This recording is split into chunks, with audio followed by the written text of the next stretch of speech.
Bonjour, c'est Azure, c'est l'actualité du jeu vidéo du lundi 16 octobre 2023 et les rumeurs se précisent un peu plus encore pour la Nintendo Switch 2 car un célèbre leaker en début du mois d'octobre a donné une info comme quoi Nintendo travaillerait sur deux versions de la Nintendo Switch 2 dont on n'a pas le droit de dire le nom pour l'instant et une des deux sera aux surprises uniquement digitale. Du coup, cette version moins chère ne sera pas rétro-compatible avec les cartouches de la version Switch 1.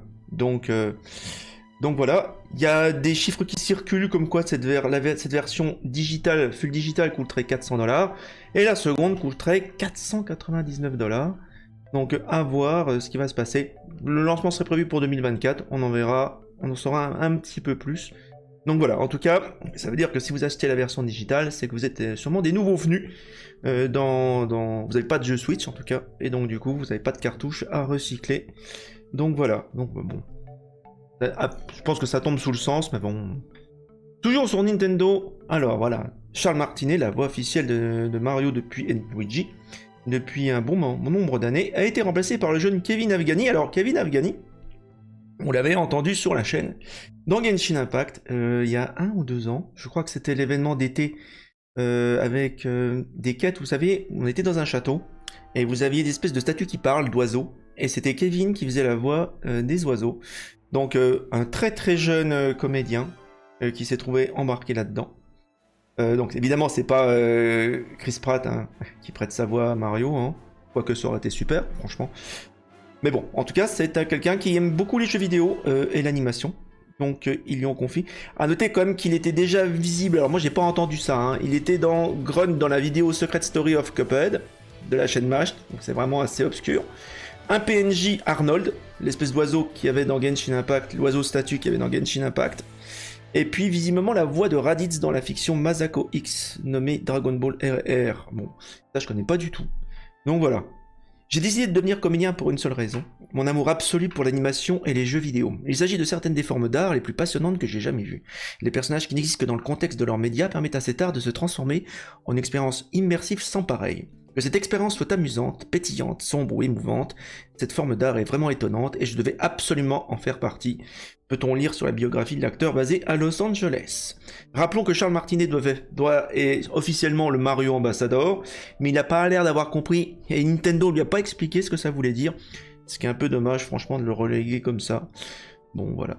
Donc voilà, en tout cas, voilà, le nouveau visage de la voix derrière Mario et Luigi. C'est lui, Kevin Afghani. On lui souhaite bonne route. Allez, on continue sur Peter Molineux. Alors voilà, le mytho de service qui va nous sortir un nouveau projet, le projet MOT.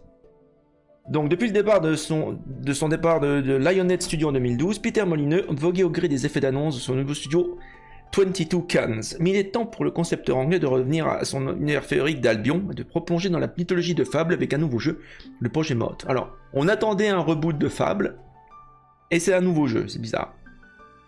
Alors il dit que c'est un acronyme dans le sens est tenu secret par Molineux, qui reste pour l'instant pudique sur la nature exacte de son nouveau projet. J'ai maintenant 64 ans et je me demande combien d'énergie et de temps il me reste pour créer des jeux. Je ne dis pas que MOT sera mon dernier projet, mais je dis que le temps s'échappe, et cela est extrêmement triste, mais pour moi cela rend ce jeu très très important. Malheureusement pour les équipes de développement qui vont travailler avec lui, ils vont en chier, clairement. Je crois qu'il devrait représenter ma carrière et les nombreux jeux que j'ai eu la chance de créer. Oulala. Les pauvres. Donc il y a du God Game dans l'herbe, visiblement. C'est sûr que lui, il a fait beaucoup de Populous, Black and White. Populous c'était très brillant, donc voilà, il va faire un nouveau jeu. On ne sait pas ce que c'est, pour l'instant. Tout se passe dans ma tête sans que je me prenne de notes. Et je dois signaler que c'est une idée stupide. Donc si jamais vous lisez ceci et que vous vous dites que c'est un bon moyen de concevoir un jeu, ne le faites surtout pas. Voilà. Le créateur indique qu'il a préventivement verrouillé les commentaires à cause des haters et de son état mental fragile. Ouais. Allez dire ça à ces développeurs qui ont travaillé des années avec lui. Donc évidemment, il parle pas d'un rapport avec Fable, hein, bien que la nature du reboot semble le placer aux antipodes de projet MOT. Donc voilà, aucune date indiquée. J'espère que ça va pas être encore un truc à base de NFT comme ils le disent là. Donc on verra bien ce que ça va faire, mais bon, lisez avec beaucoup de prudence que Peter va nous annoncer parce que ça va être seulement du gros bidonnage. Alors, un jeu tiré des fourmis du roman culte de Bernard Werber, ça s'invente pas. Une adaptation en jeu vidéo. On va regarder le trailer, ça tourne sur Unreal 5.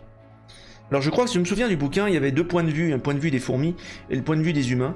On va voir à quoi ça va ressembler. Alors ce qui me fait peur, c'est Microids qui édite ça. A noter que Microids, ils ont édité le plus mauvais jeu de 2023, qui n'est pas Gollum. Non, c'est Nacon qui édite ça. C'est l'Inspecteur Gadget Mad Hat Party.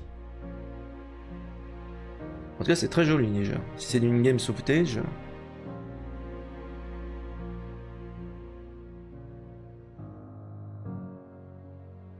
Alors par contre, pour voir son personnage là-dedans, ça va être compliqué. Hein.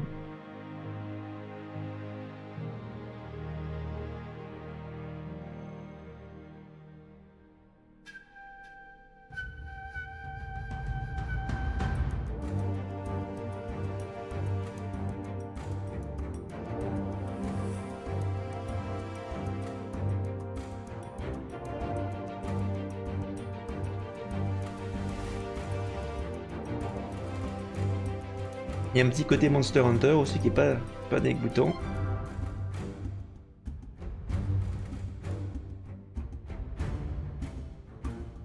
Dans le bouquin, les fourmis n'enquêtaient pas sur une arme secrète mystérieuse. Enfin, il y avait une histoire comme ça, je me souviens. Puis il y avait le point de vue des humains. Je ne sais pas s'ils vont reprendre ça.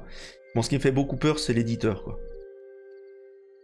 Ah, c'est Tower 5 qui... Bon, je connais pas Tower 5 ce qu'ils font. Ça sort en 2024 sur PC et console. À suivre, ça peut faire un bon jeu d'ambiance sur la chaîne. On regardera ça. Et on a également des nouvelles de Alan Wake 2. Ils annoncent déjà des DLC gratuits. Bon, le jeu n'est même pas encore sorti. Hein. Ils le disent que le jeu va être suivi par 2 DLC. Donc le signal et l'écrivain. D'accord. Qui donc en fait vont continuer l'histoire à partir de son climax. Donc ça veut dire que si vous avez le jeu, ben préparez-vous soit à acheter. Alors non. Ah, d'accord, ils seront payants et gratuits.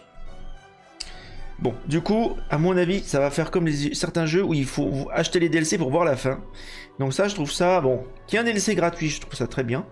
Mais un DLC payant qui se situe au moment où c'est le climax du jeu.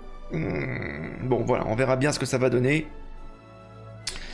J'espère que le jeu complet va pas être trop cher, surtout qu'il sort uniquement sur Epic Game Store pour l'instant. Bon, voilà, en tout cas, s'il ne sort pas sur Steam et que je n'ai pas le sponsor, bah j'y jouerai pas avant qu'il sorte sur Steam. Autant vous le dire, j'ai pas donné de l'argent à Epic, hein, avec tout ce qui se passe en ce moment. Hors de question. Donc si j'ai la sponsor, bah on le testera, hein. Voilà. Mais vous dites bien que la vraie sortie, ça sera sur Steam. Je pense que c'est une exclue de 6 mois ou 1 an. On verra bien comment ça va se passer. Ça sort le 27 octobre.